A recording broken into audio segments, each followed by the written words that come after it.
New York Islander fans are livid after Adam Pelech took a check to the head in today's 1-0 win over the New Jersey Devils, a victory that likely cost the Islanders a higher pick in the 2025 entry-level draft. We're going to be breaking that all down on this episode of Islanders Digest, but before we get into that, be sure to subscribe to the channel, be one of our first 100 subscribers. If you're an Islander fan and you want more Islanders content just like this is the channel for you, so be sure to subscribe. Today's game against the New Jersey Devils definitely was not an incredible game to watch. It was not very interesting in terms of Islanders victories. It was not very exciting and not really much to build off of, other than Ilya Sorokin getting a shutout. I was very concerned when Ilya Sorokin started this game, especially considering he has been injured, missed a game after tweaking something in Nashville. So it's really good to see him back healthy and getting a shutout, showing that he is ready to go, and there is nothing we have to worry about with Ilya Sorokin going into the offseason. Because after last year when he had back surgery, yes, I know this was a lower body injury, but you definitely were concerned that your franchise goalie wasn't feeling 100%. So it's good to see him get his 22nd shutout, and now he has tied Billy Smith for second in the most in Islanders history, which is definitely exciting, and likely a record we might have the chance to see Ilya Sorokin defeat and to overcome and become the goalie with the most shutouts for the Islanders in franchise history down the line. That being said, it was not all positive for this game for the Islanders, other than the fact I don't think they played very well, other than, Bo Horvat had a good game, one goal. This was a very quiet game, and I think the Devils really beat themselves. And if you're a Devils fan, definitely something to be concerned about. Going into the playoffs, you can't even score a goal against the Islanders, who really were not playing that exceptionally defensively, and yet the Devils just found themselves going to the outside the entire game. The only thing that was not good for the Islanders is Adam Pelech faced a nasty check to the face. The NHL called it right away. You got a 5-minute major penalty where the Islanders only got one shot on net. But I don't want to focus here on the power play that has been bad all season. We know the power play is terrible. Really want to focus on Adam Pelech, a player who has faced several head injuries before. At this point, this is not the first time Adam Pelech has faced a really ugly check to the head, and I don't think it's a situation where he's just putting himself in a vulnerable spot. I think it's just more a situation where he's not afraid to back away from a play, and here we see he paid the consequences, and hopefully Adam Pelech is okay. Looking at this clip here, it was clear that the contact was direct to his head. Again, the NHL made the right call right away.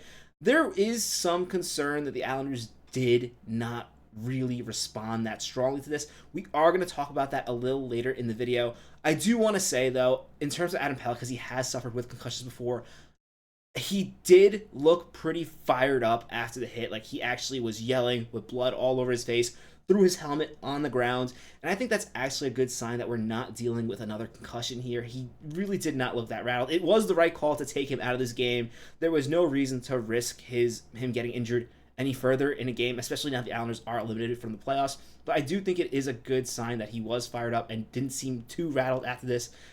He likely does have a broken nose, though, especially with how the nose was looking in some of these clips and the way it was just bleeding so much. Definitely an ugly injury, but hopefully Adam Pelech is all right. Definitely hoping this is not a concussion. And we are likely to see one of the other Islanders defensemen who has been riding the bench the past few games between one of Mike Riley, Adam Bovequist, or Scott Perunovich. Personally, I would really like to see Perunovich. We haven't seen him in months at this point, and I really don't think it is fair to the guy. I mean, he was acquired so long ago, and the Islanders still have not let him back into a game. So it would be nice to see him play and really help the Islanders see what they have in Perunovich, because the offseason is coming up. This is an RFA, a player the Islanders have to make a decision on whether or not they want to qualify him, and we haven't seen him play in forever. So maybe this is an opportunity for the Islanders to try out a couple different players, at least on defense, to end the season, to kind of get a better grasp of what they have. We know Patrick Waugh seems to like what he has in Adam Bovequist, at least from an offensive point of view, so that'll be interesting to see down the line. Now, I will say, fans were definitely frustrated with the lack of response on the ice. Patrick Waugh on Paul Corder's hit did say that he thinks it's the type of hit we don't want to see in the NHL, and Lee said the Islanders were definitely pissed off. And I will say, it did not seem like, at least on the ice, that the Islanders really reacted to this hit. There really wasn't much physicality in this game. After this, there was no brawl after the play, which is kind of weird because I feel like in the NHL, we have so many situations where we have fights after a clean hit, and then here he's a very clearly dirty one, and there was really no fighting or physicality after that.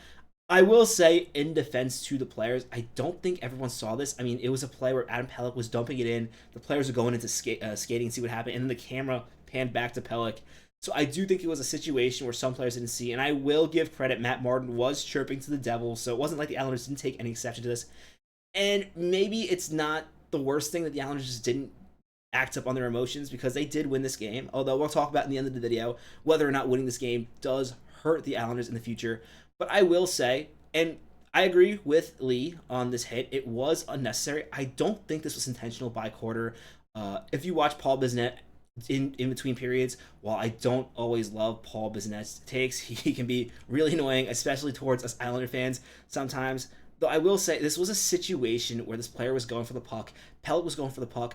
Pelech got to the puck, and Quarter really did not have much time to react. He kind of just skated through Pelech, but it didn't seem like he extended his shoulder in any way. I know some of the angles do look bad, but if you really look at it, while the refs did make the right call, this was a penalty, and it was given a penalty. I don't think this had any malicious intent, and you could really see after Quarter was actually kind of apologizing, and he clearly did not mean to hurt Pelech on that play. And I think maybe that's why there wasn't a super physical response from the Islanders. So as a fan, while I'm frustrated to see Pelech go down, especially a player with so much value, a player that the Islanders might consider trading this offseason, or if not, he's going to be a cornerstone of their defense. Concerning to see him go down with another head injury, but I don't think this was a malicious play, unlike some previous injuries that Pelech has faced. At least that was my take looking at it. Now, we have to talk about how this win for the Islanders might affect them down the line, because this win could have definitely cost the Islanders some better draft position.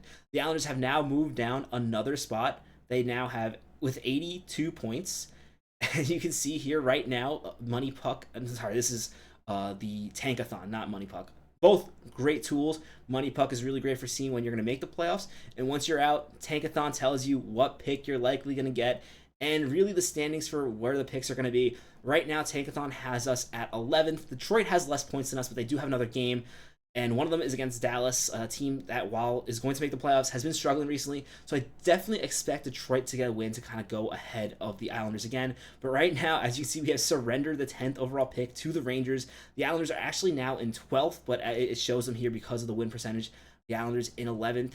And if the Islanders lost out, so if they lost this game against the Devils, there was a chance that they could slip as low as 6. Now Philadelphia can no longer catch them. Pittsburgh can no longer catch them. They're now in a situation where the lowest they can possibly draft is 8th, and that's going to take a scenario where the Buffalo Sabres and the Anaheim Ducks win out. If that does not happen, it's likely the Islanders are picking 10th, 11th, or even as late as 13th. That is definitely not what we want to see after a rough season like this. It can really be beneficial for us to get a top 10 pick. A top 8 pick would be absolutely wonderful. An 8th overall pick would be great and would give us much better odds to win the lottery. The pick the Islanders currently have, they have a 3% chance. And the one thing I also don't want to see, although I will say in the past when the Rangers have picked directly in front of the Islanders, it has not gone too well for them. We've gotten the better players.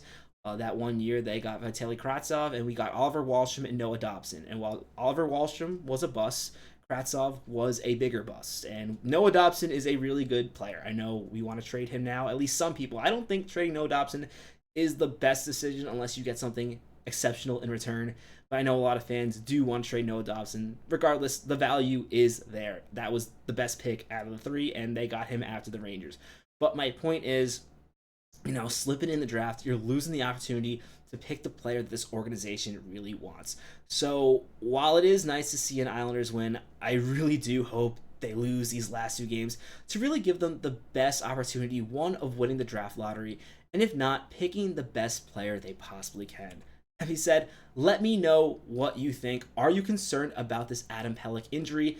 And what do you want to see the Islanders do in the last remaining games with his spot if it is available and he cannot return to play the last 2 games? Patrick Waugh didn't clarify whether or not he's going to be returning.